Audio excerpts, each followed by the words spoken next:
Oke, baik. Selamat sore, Bapak Ibu. Selamat sore. Baik, hari ini kita akan melaksanakan kegiatan simulasi. Saya akan membawakan materi yang berjudul alur tujuan pembelajaran. Baik, Bapak Ibu, sebelum kita mulai hari ini, kita berdoa dulu.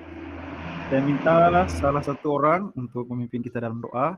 Mungkin saya minta Bapak Walter, silakan Bapak. Ya, baik.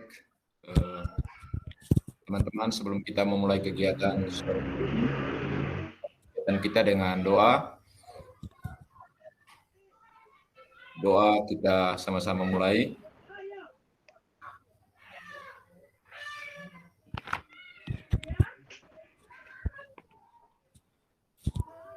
Doa selesai. Saya serahkan lagi ke Bapak Paul. Baik, terima kasih Bapak Walter. Selanjutnya kita sebelum kita lanjut materi, mungkin ice break dulu kali ya, biar tidak terlalu terlalu tegang ya. Kita ice break dulu. Mungkin Bapak Ryan, silakan Bapak Ryan. Oh iya, baik.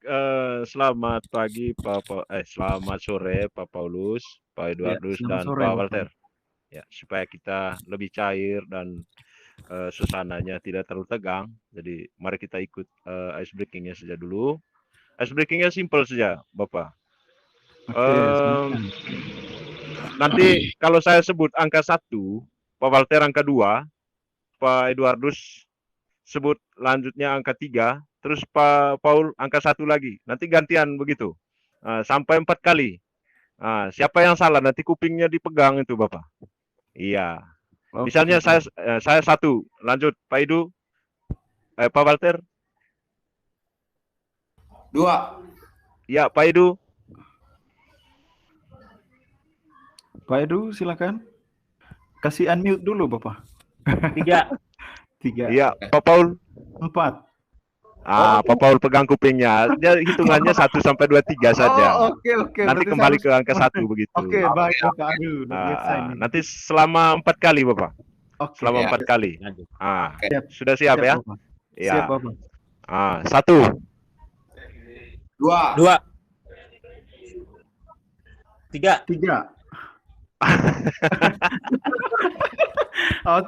Langsung satu lagi ya.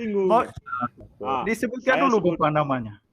Ya, saya sebut angka 1, Pak Walternya 2, Pak Eduardusnya 3, nanti Pak Paulnya kembali ke 1, saya kedua lagi. Selama 4 kali. Siapa yang salah, kupingnya dipegang, Bapak. Siap. Oke. 1. 2. 3. 1. 2. 3. Pak Walter salah. Saya 3. Ya betul. Harusnya Bapak itu harus 1. Oke, baik. Mungkin sudah cukup dulu Bapak ya. Oke, begitu. Baik, terima kasih luar biasa. Ya. Kita tepuk tangan dulu untuk Bapak Ryan ini. Silakan. Ya. Oke. Baik Bapak Ibu, kita masuk ke materi kita hari ini. Saya izin share screen Bapak Ibu. Mohon maaf sebelumnya ini Bapak Edward ini bisa di-mute Bapak?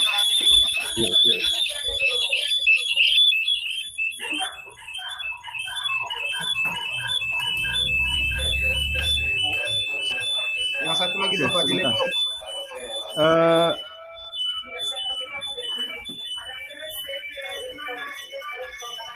Ya, Bapak Edward bisa di-mute Bapak Edward. Karena ini ada feedback karena ada 2. Saya kasih minta maaf. Oke. Ya. Baik. Oke, saya izin share screen Bapak Ibu. Kita masuk ke materinya. Baik, hari ini kita belajar tentang sudah masuk Bapak Ibu? Sudah, Pak Paul. Sudah dapat lihat. Oke, saya tunggu ya. Materinya tadi tentang ya ini. Alur tujuan pembelajaran. Sudah bisa lihat ya Bapak Ibu ya? Sudah bisa lihat Bapak Ibu? Sudah. Oke, baik. Hari ini sorry ini konsep alur tujuan ya. Oh ya ini. Baik. Baik Bapak Ibu, hari ini kita belajar tentang alur tujuan pembelajaran. Kemarin kita sudah belajar tentang capaian pembelajaran. Hari ini kita mulai dengan materi masih berhubungan dengan capaian pembelajaran Bapak Ibu. Ya, ini materinya alur tujuan pembelajaran. Baik, kita langsung saja konsep alur tujuan pembelajaran. Sebelumnya Bapak Ibu, kita lihat sama-sama kemarin tentang capaian pembelajaran ini. Kita bisa lihat sama-sama di sini. Capaian pembelajaran adalah kompetensi yang diharapkan dapat dicapai oleh siswa di akhir fase. Jadi seperti yang kita lihat kemarin, capaian pembelajaran itu dia masih bentuk narasi yang cukup panjang ya Bapak Ibu ya. Ya, jadi di sini CP terdiri dari 6 fase. Jadi fase itu ada fase A sampai F. Ya, kita di SMP ini berarti masuk fase D ya. Kita kelas 7 sampai kelas 9. Ini ada di bawah Bapak Ibu. Dari capaian pembelajaran ya, kita masuk ke alur. Ya, alur pembelajaran ini seperti apa Bapak Ibu? Ya, kita lihat sama-sama. Alur pembelajaran adalah rangkaian tujuan pembelajaran yang tersusun secara sistematis dan logis dalam fase, secara utuh dan menurut urutan pembelajaran sejak awal hingga akhir suatu fase. Jadi dengan kata lain Bapak Ibu, dalam capaian pembelajaran itu ada tujuan-tujuan pembelajaran yang tersusun secara sistematis ya. Jadi tujuan pembelajaran ini nanti tidak bisa dibolak-balik karena dia sudah tersistematis. Sehingga kita sebut dengan alur pembelajaran. Atau di sini dalam kop besarnya alur tujuan pembelajaran. Karena tujuan ini tidak bisa dibolak-balik. Ya, begitu. Oke, di sini lanjut. Alur ini disusun secara linear, sebagaimana urutan kegiatan pembelajaran yang dilakukan dari hari ke hari untuk mengukur CP. Ya, jadi ini Bapak Ibu sudah jelas sekali ya. Alur pembelajaran disusun untuk menjadi rangkaian tujuan pembelajaran sejak awal hingga akhir setiap fase dari suatu capaian pembelajaran. Jadi Bapak Ibu di capaian pembelajaran itu kan kembali tadi narasinya luas ya Bapak Ibu ya. Kemudian di capaian pembelajaran itu nanti ada kompetensi-kompetensi di dalamnya. Kompetensi-kompetensi itu nanti itu yang kita pilih-pilih menjadi tujuan pembelajaran. Begitu. Jadi konsepnya seperti ini Bapak Ibu. Ya. Jadi ada capaian pembelajaran, kemudian ini fase A. Ya. Di fase A ini ada capaian pembelajaran. Di dalam capaian pembelajaran itu ada kompetensi-kompetensi atau narasi yang diharapkan, ini di bawah Bapak Ibu, kompetensi yang diharapkan dapat dicapai oleh siswa di akhir fase A. Jadi ini di dalam capaian pembelajaran itu ada kompetensi-kompetensi dan kompetensi ini sudah tersistematis, tidak bisa dibolak-balik. Sehingga Bapak Ibu alur tujuan pembelajaran ini meminta kita untuk membuat tujuan pembelajaran. Jadi ada, kita lihat di sini ada tujuan pembelajaran 1, tujuan pembelajaran 2, 3, 4 sampai 2.3. Nah, jadi Bapak Ibu, tujuan pembelajaran ini tidak bisa dibolak-balik karena dia sudah tersistematis. Jadi kita mengajarnya setelah menyelesaikan tujuan pembelajaran 1.1, maka siswa itu baru lanjut ke tujuan 1.2. Baru seterusnya seperti itu. Nah, ketika kita sudah sampai di tujuan pembelajaran 2.3, maka itu adalah akhir dari suatu capaian pembelajaran. Begitu Bapak Ibu. Jadi ini ada contohnya di bawah. Ini contoh untuk bahasa Indonesia Bapak Ibu. Capaian pembelajarannya seperti ini. Ini masih, coba kita lihat di sini, capaian pembelajarannya masih luas sekali ya Bapak Ibu ya. Kompetensi di dalam sini juga banyak sekali. Ya. Nah, dari capaian pembelajaran ini, kita buat atau kita bagi kompetensi-kompetensi ini menjadi, di sini dia kasih contoh 3 tujuan pembelajaran. Jadi kita lihat di sini, Yang pertama, memahami ide pokok dan ide perinci, serta mengenali akurasi informasi dalam paparan lisan. Jadi itu ada di tujuan pembelajaran 1. Ini seperti ini, Bapak Ibu, kita lihat. Jadi tidak bisa masuk di tujuan 2, karena di CP ini sudah tersusun secara sistematis dia. Begitu Bapak Ibu. Kira-kira seperti itu Bapak Ibu untuk materi hari ini tentang konsep alur tujuan pembelajaran. Oke, bagaimana Bapak Ibu? Saya berarti share screen dulu. Kita saling berbagi dulu. Oke, mungkin ada Bapak Ibu yang mau bertanya. Silakan Bapak Ibu. Pak Eduardus, tolong di-unmute dulu. Pak Eduardus. Iya. Oke, tinggi. Ya, oke. Silakan Bapak yang mau bertanya. Oh iya, ada yang angkat tangan. Silakan Bapak Walterius, silakan. Ya, baik, terima kasih atas kesempatannya, Pak. Setelah saya mendengarkan penjelasan dari Bapak tadi menyangkut capaian pembelajaran sampai kepada bagaimana kita menyusun dalam alur pembelajaran, satu hambatan buat saya itu agak susah untuk bagaimana menerjemahkan capaian pembelajaran itu ke dalam tujuan pembelajaran. Kira-kira Bapak bisa berikan semacam tips lah begitu bagaimana supaya kami lebih dengan mudah untuk menjabarkannya itu ke dalam tujuan pembelajaran. Kira-kira seperti itu, Bapak. Baik, Bapak Walterius, terima kasih banyak sudah berbagi di sini. Baik, saya kembali lagi. Di capaian pembelajaran itu sebenarnya sudah memuat beberapa kompetensi. Jadi banyak sekali kompetensi di situ, Bapak Ibu. Nah, kompetensi ini nanti itu sudah tersistematis dia, sudah tersusun. Hanya di capaian pembelajaran ini dia masih bentuk narasi. Jadi masih luas sekali Bapak Ibu. Saya coba share screen di materinya.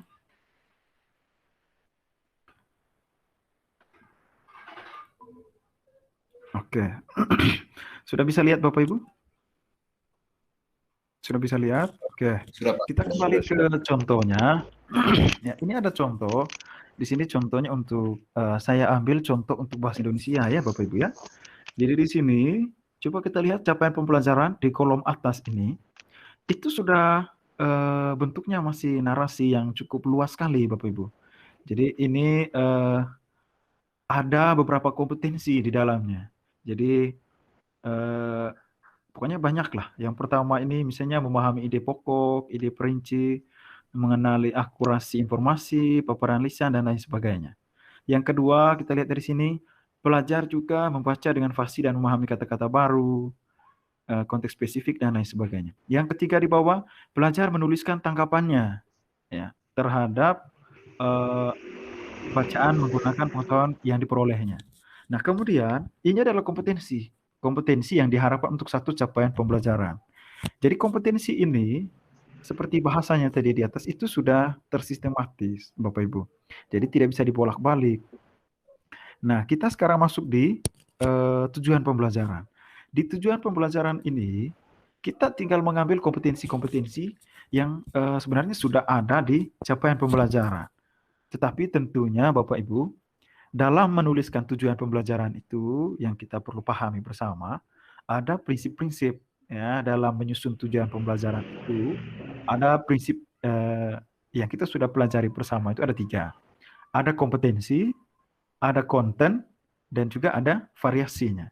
Jadi di dalam tujuan pembelajaran ini, untuk kompetensinya kita bisa mengambil dari CP di atas. Ya memang tidak bisa ambil dari tempat lain ya Bapak Ibu ya, harus dari capaian pembelajaran. Jadi yang kita bisa tambahkan adalah variasinya.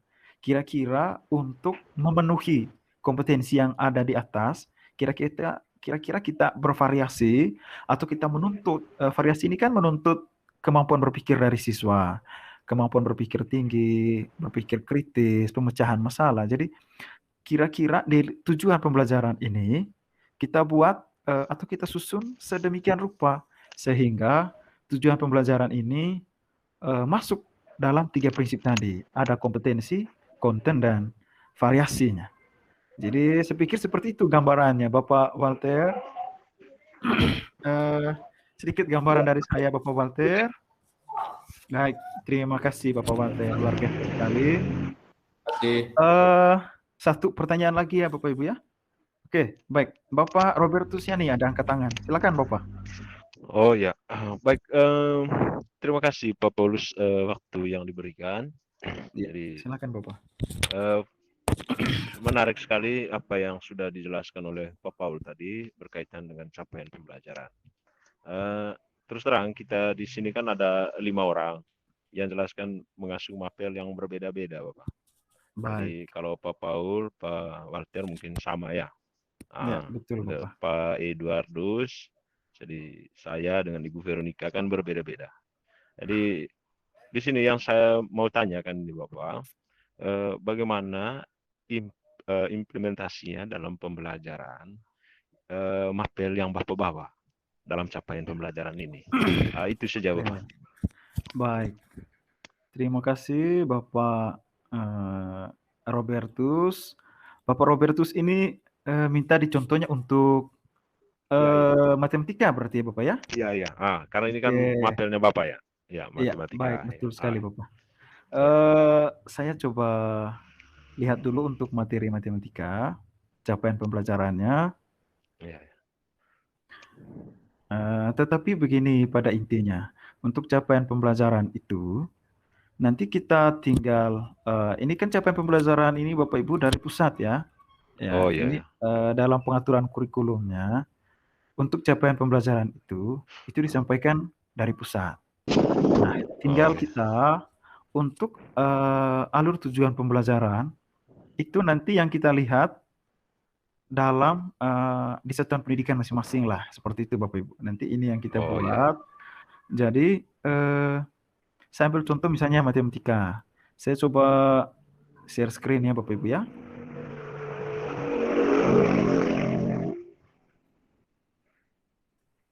Oke, sudah bisa lihat Bapak Ibu?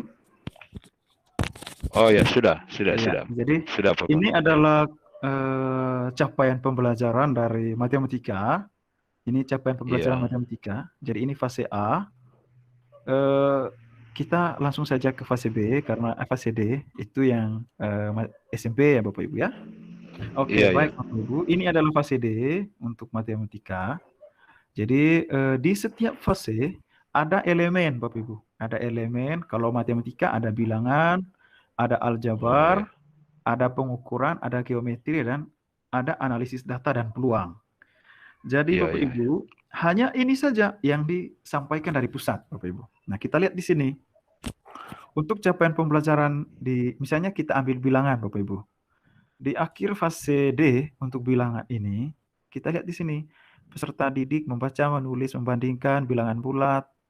Ya, ini masih luas sekali materinya. Sampai yang terakhir.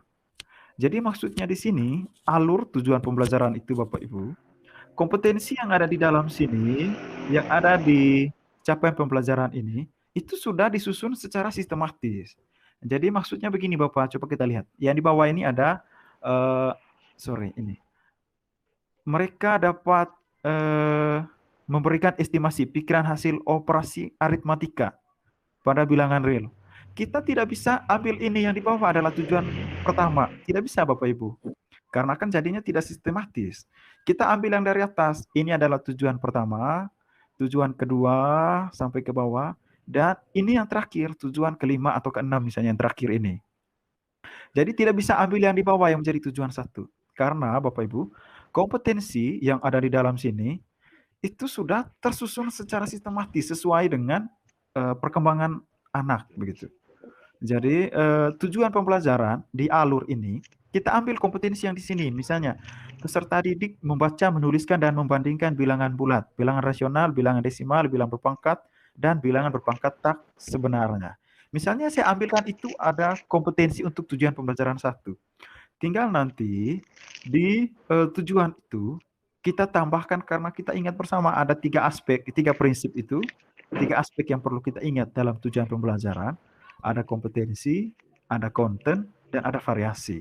Jadi misalnya untuk kompetensinya, saya ambil ini, kompetensinya. Membandingkan bilangan bulat. Ya, ya, ya. Itu kompetensinya. Kontennya adalah bilangan bulat atau bilangan rasional itu. Jadi kata membandingkan ini itu adalah kompetensinya atau apa yang kita mau harapkan, begitu. Kontennya ini adalah bilangannya, ya, atau materinya. Variasinya misalnya di sini, anak-anak nanti membandingkan bilangan bulat, sembarang bilangan, ya. Jadi mau bandingkan -1 dengan 7, -5 dengan 10, ya terserahlah. Jadi itu menuntut kreativitasnya anak-anak. Jadi kompetensi-kompetensi yang di dalam sini, itu yang kita bagi ke dalam CP, Bapak Ibu. Tetapi tidak bisa dibolak-balik. Yang di bawah ini kita kasih masuk jadi tujuan 1. Tidak bisa, Bapak Ibu. Begitu. Harus secara sistematis ya Bapak? Betul, harus Oh, tersistematis Bapak Ibu. Oke, saya pikir itu Bapak Ibu mungkin sekian dulu Bapak Ryan. Ya, Begitu ya. terima kasih Pak Paul. Jadi penjelasannya Bagus sangat sekali. detail dan bisa dipaham. Ya. Iya, terima kasih sama-sama Pak Ryan. Oke, baik Bapak Ibu, saya pikir materinya sudah cukup untuk hari ini. Sebelum berakhir, saya minta kita untuk menutup kembali kegiatan kita dengan doa. Atau sebelum doa, ice breaking dulu kali ya. Oke, Bapak Ryan mungkin. Bapak Ryan Saya minta sudah, ice break.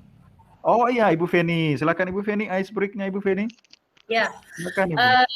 terima kasih Bapak Kepala Sekolah yang sangat luar biasa. Pada saat ini saya akan membawakan ice breaking supaya kita tidak jenuh atau menghindar kejenuhan, bosan dari materi yang kita sampaikan. Tetapi sejauh ini belum ada yang bosan karena pematerinya sangat luar biasa. Jadi untuk ice breakingnya kita pada hari ini adalah kalau saya bilang yes, tangan kanannya ke depan. Kalau saya bilang no, tangan kirinya harus ditunjukkan ke depan lagi. Terus. Nah, untuk pertama saya akan mengatakan yes, berarti tangan kanan. No, tangan kiri. Nah, kalau misalnya di awalnya nanti saya pandu pelan-pelan, tetapi setelah itu semakin cepat dan lebih cepat. Jangan sampai ada yang salah. Jangan sampai ketika saya bilang no, tangan kanan yang ke depan. Sementara tangan kanan itu ketika saya pandu bilang yes. Bagaimana, sudah paham? Baik Ibu, paham Ibu. Silakan Ibu. Ya, baik sudah. Kalau begitu kita langsung saja. Yes. Cepat. No. Yes. No. No. No. Nah, Pak Walter salah. Ulang lagi. Yes. Yes. Yes. No. No. Pak Edward, no. Oke. Salah Pak Edward salah. Oke, bagus sekali. Terima kasih kepada. Terima kasih Ibu Veronica, luar biasa sekali ice break-nya. Kita beri aplaus dulu untuk Ibu Feni, ice break-nya luar biasa sekali. Iya. Baik Bapak Ibu, ice break-nya sudah. Sebelum menutup kegiatan, kita minta untuk satu orang Bapak Ibu memimpin kita dalam doa ya, Bapak Ibu. Kembali saya minta Bapak Walter, silakan Bapak. Baik, terima kasih banyak. Kita sudah mengikuti kegiatan pada hari ini, sajian materi yang cukup memuaskan bagi kita semua. Karena itu, sebagai ucapan terima kasih, mari kita berdasarkan keyakinan kita masing-masing dan kita tutup kegiatan kita pada hari ini. Berdoa dimulai.